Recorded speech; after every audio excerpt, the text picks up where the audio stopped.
This is QTV Nightly News, which is also on Q Radio 103.3 FM. I am Umudu Kachaga. Thank you very much for joining us, and here are the headlines. On Friday, President Adama Barrow officially inaugurated The Diplomat, a striking twin luxury tower development in Kanifing industrial area, making a significant milestone in the Gambia infrastructural modernization and private sector growth. Addressing a global coalition summit convened by First Lady Melania Trump in Washington, D.C., the Gambia's First Lady Fatoumata Barrow on Thursday called for stronger global collaboration to protect and empower children in the digital age. On the sidelines of the WTO MC14 currently underway in Yaoundé, Cameroon, Vice President Mohamed B.S. Jallow on Thursday met with members of the Gambian community living in Cameroon. Addressing the high-level panel on the Investment Facilitation for Development Agreement at the 14th WTO ministerial meeting currently underway in Yaoundé, Cameroon, the Gambia's Minister for Trade, Motke Cisse, made a strong case for investing in the Gambia. The 12th annual conference of the West African Tax Union of Tax Institutes has ended in Bour, Senegal, with a strong call from Commissioner General Yankuba Dabo for West African countries to prioritize domestic revenue mobilization as a pathway for economic sovereignty. Those were the headlines, now the news in detail.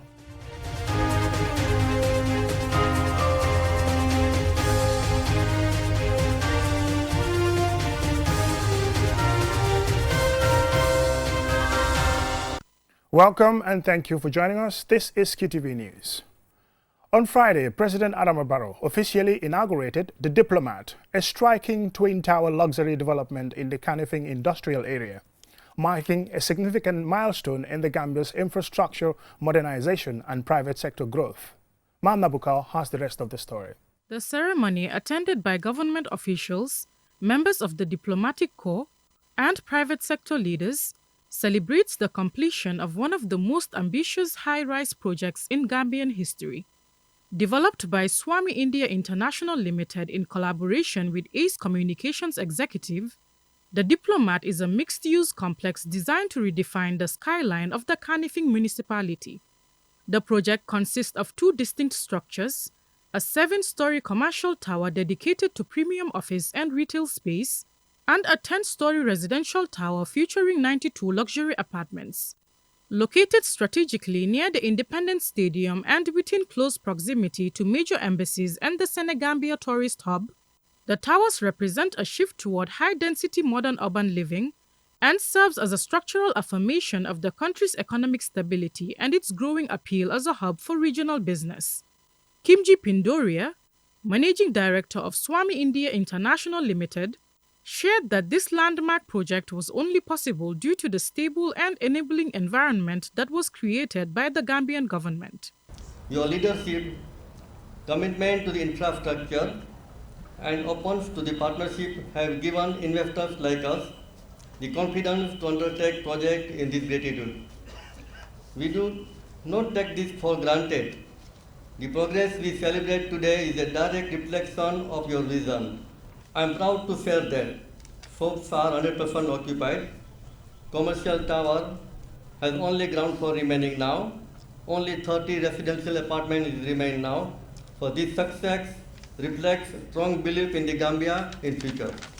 Fatima Baji, Managing Director of ACE Communications Executive, expressed that the Twin Tower project began as merely a bold dream to create modern spaces that can support corporate life, commerce, and innovation. These two towers are a proof that the demand exists, proof that the vision was right, and proof that the Gambia is ready. This tells us something very important, that there's a real need in this country for developments like this, for shared spaces and places to do business and connect and grow. This is how we together can attract investment, how we can strengthen our image as a country and tourism, and more than ever compete in the global economy. Here is President Adama Barrow. Beyond its infrastructural significance, the project has generated over 1,000 jobs and will continue to provide considerable employment opportunities while in operation.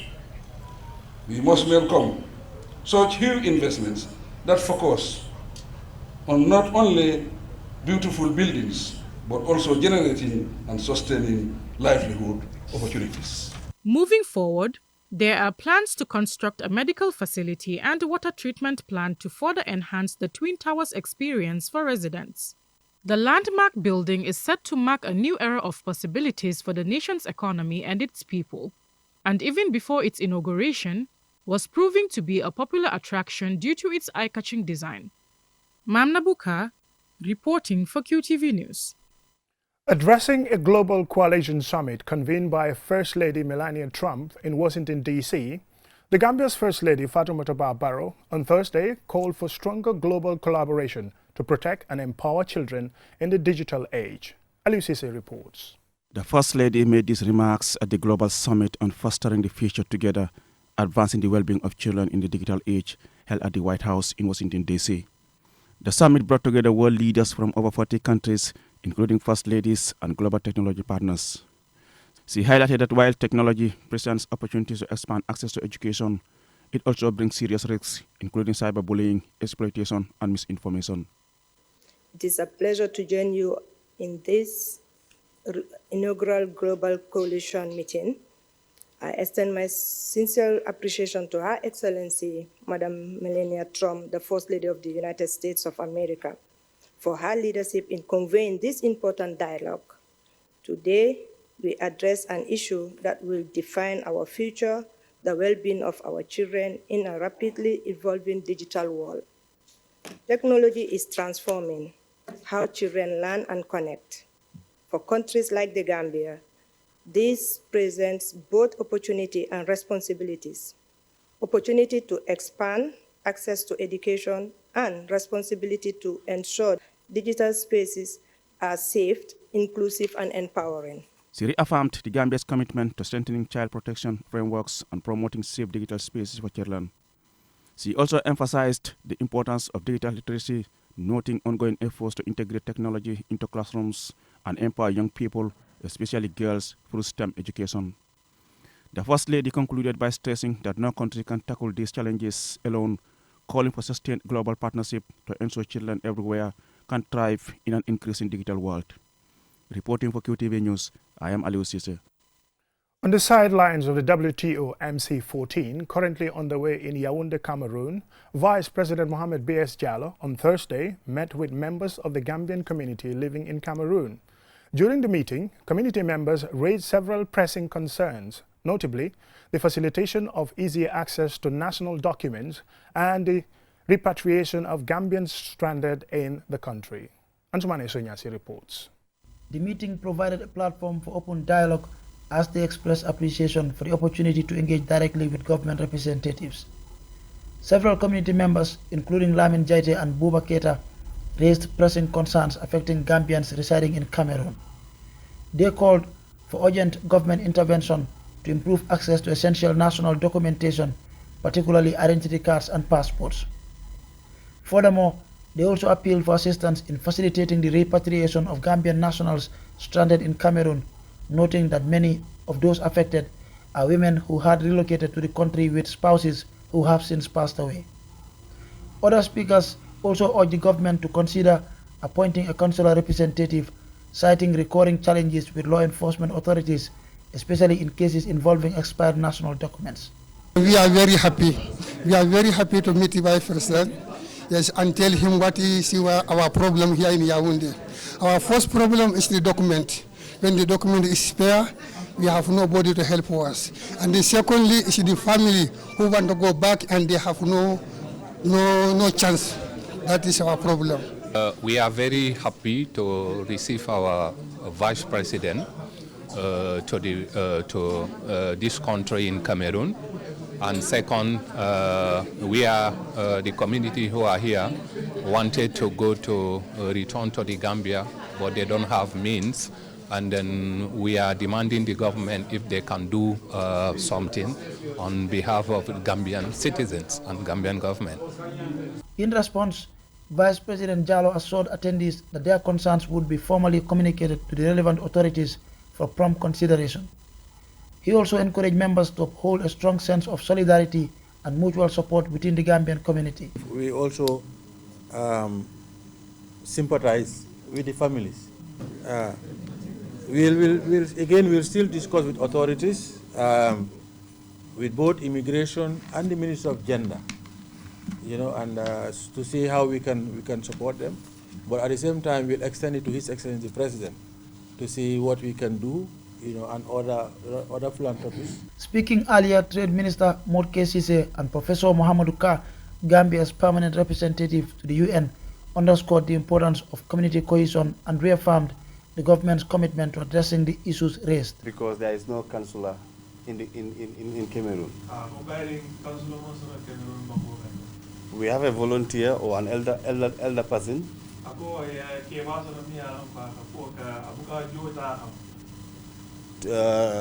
Intervening between them and the authorities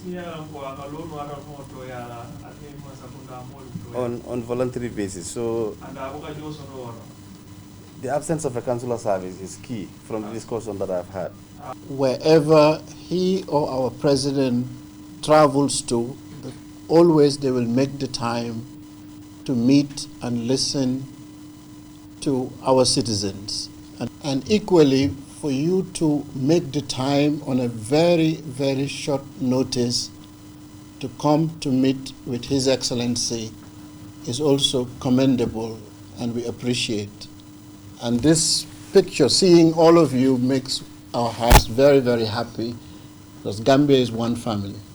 The meeting provided a rare opportunity for community members to directly voice their concerns and enabled officials to better understand the realities faced by Gambians abroad. It reinforced mutual trust and cooperation, and also highlighted the importance of sustained institutional support, signaling a renewed focus on inclusive governance and responsive representation for Gambians living outside their homeland. Answane Nyasi for KTV News. We will now go for a commercial break, and when we return, we have more national news stories. Do stay tuned.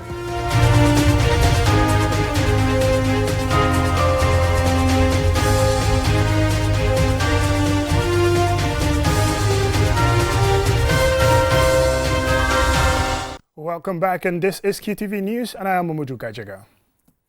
Addressing the high-level panel on the investment facilitation for development agreement at the 14th WTO ministerial meeting currently on the way in Yaoundé, Cameroon, the Gambia's Minister for Trade, Morke Sise, made a strong case for investing in the Gambia. Antoine Esonyasi is in Yaoundé, Cameroon, and he now reports. In his address to stakeholders at the WTO MC14 high-level panel on the investment facilitation for development agreement, the Gambia's Minister for Trade, Regional Integration and Employment, Morke Sise, strongly underscored the Gambia's growing appeal as an investment destination, positioning the country as one of opportunity despite existing structural challenges. While acknowledging constraints such as limited industrial capacity, infrastructure gaps, and vulnerability to external shocks, the minister emphasized that investment goes beyond policy ambition, as it is a central pillar of the Gambia's national development strategy, driving efforts towards sustainable growth and economic transformation. We are advancing reform to our investment promotion and legal frameworks, including ongoing effort to review and modernize the Investment and Export Promotion Act. These reforms are aimed at enhancing transparency, improving investor protection, and streamlining approval processes, and strengthening the mandate of the Gambia Investment and Export Promotion Agency. Our objective is to ensure that our legal framework is aligned with international best practices and responsive to the needs of both domestic and foreign investors. The minister's message was firmly forward-looking as he extended an open invitation to investors to explore opportunities in the Gambia. He emphasized that the country offers significant untapped potential across key sectors, including agriculture, fisheries, tourism, manufacturing, and services. These sectors, he argued, present diverse and scalable opportunities for both regional and international investors seeking growth in emerging markets, positioning the Gambia as a promising hub for sustainable investment. The Gambia has embarked on a deliberate and forward-looking reform agenda aimed at improving the investment climate and positioning the country as a competitive destination for sustainable investment. In this context, the IFDA comes at a timely moment It provides a practical, transparent, and development-oriented framework that aligns closely with the reform priorities of LDCs. He further pointed out that in a region where stability can shape investment decisions, the country's enduring peace and political stability are critical advantages, adding that the Gambia stands out for its democratic governance and predictable business environment, as well as the well-known hospitality of its people, often referred to as the smiling coast of Africa. The country offers a welcoming climate for investors and partners alike. Investment facilitation must be understood within a broader regional and global context. For the Gambia, our reform efforts are closely linked to ECOWAS regional integration processes, trade corridor development, and initiatives such as Trans-Gambia Corridor and Special Economic Zone. Ensuring coherence between these initiatives and IFDA commitment will be critical in maximizing their impact. The Trade Minister's statement reinforced the government's commitment to creating an enabling environment for investment by leveraging its strategic sectors to drive sustainable economic growth and development. Reporting from Yaoundé, Cameroon, Ansmane Nyase for KTV News. The 12th annual conference of the West African Union of Tax Institutes has ended in Bour, Senegal, with a strong call from Commissioner General Yankuba Dabo for West African countries to prioritize domestic revenue mobilization as a pathway for economic sovereignty. Aliou Cisse monitored the conference and he now reports. Held under the theme Taxation and Economic Sovereignty in West Africa, Harmonizing Fiscal Autonomy for Inclusive Growth, the two-day conference brought together tax administrators, policymakers and experts from across the sub-region. Leading the Gambia's delegation was Commissioner General Yankuba Dabo, accompanied by Deputy Commissioner General and Head of Domestic Taxes Esa Jallo and Director of Technical Services Yaya Mane. In his opening message, Commissioner General Dabo underscored the importance of taxation as a tool for self-reliance, warning that an overdependence on foreign aid is no longer sustainable. This year's theme, Taxation and Economic Sovereignty in West Africa, Harmonizing the Fiscal Autonomy for Inclusive Growth, is both timely and profound. Economic sovereignty is at its core the ability of nations to determine its development trajectory through independence and sustainable financing. Taxation remains the most legitimate, reliable, dignified instrument for achieving that sovereignty. The conference also highlighted the role of strong tax systems in strengthening governance, improving accountability, and financing essential services such as health, education, and infrastructure. Participants emphasized that effective taxation is not just about revenue collection, but about reinforcing the social contract between governments and citizens. Africa must increasingly look inward and rely on homegrown solutions. Our development cannot be outsourced.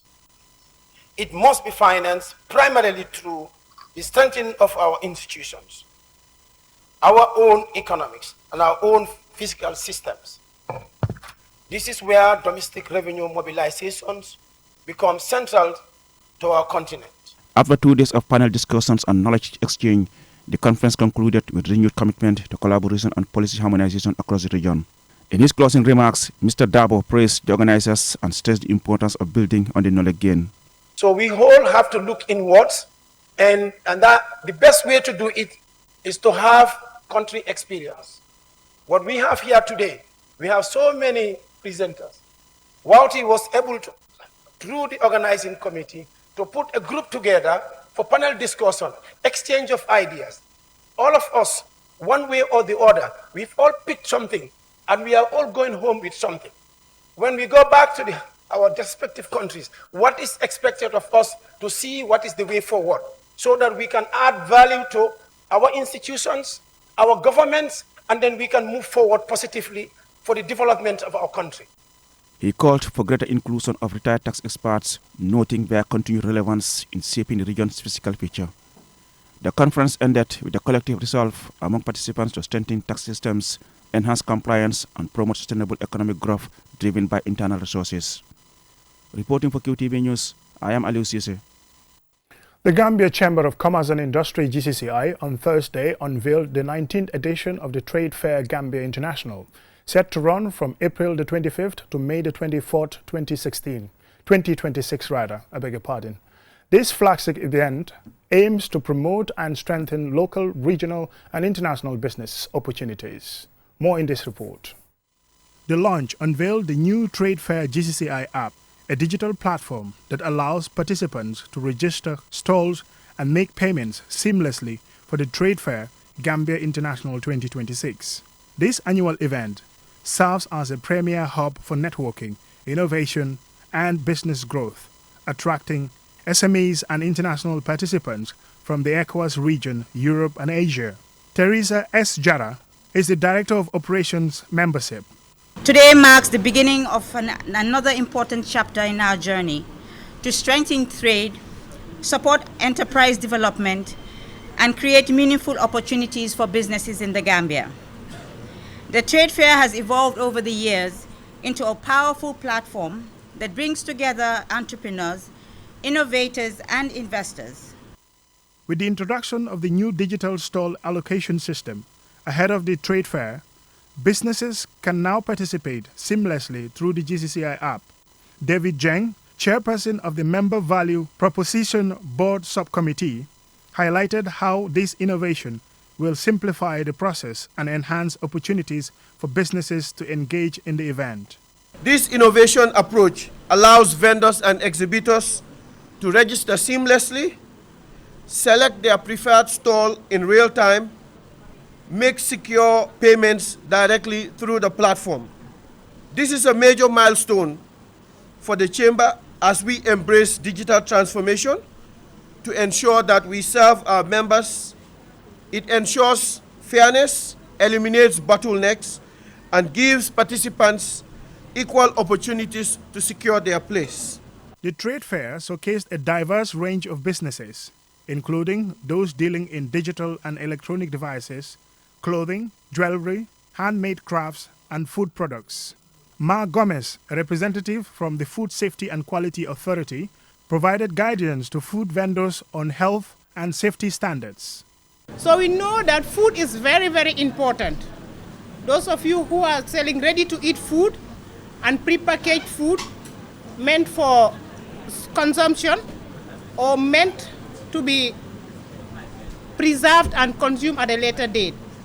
So what we would like you to do first, we would like you guys to ensure that you have your medical certificates with you, because food safety is everybody's business.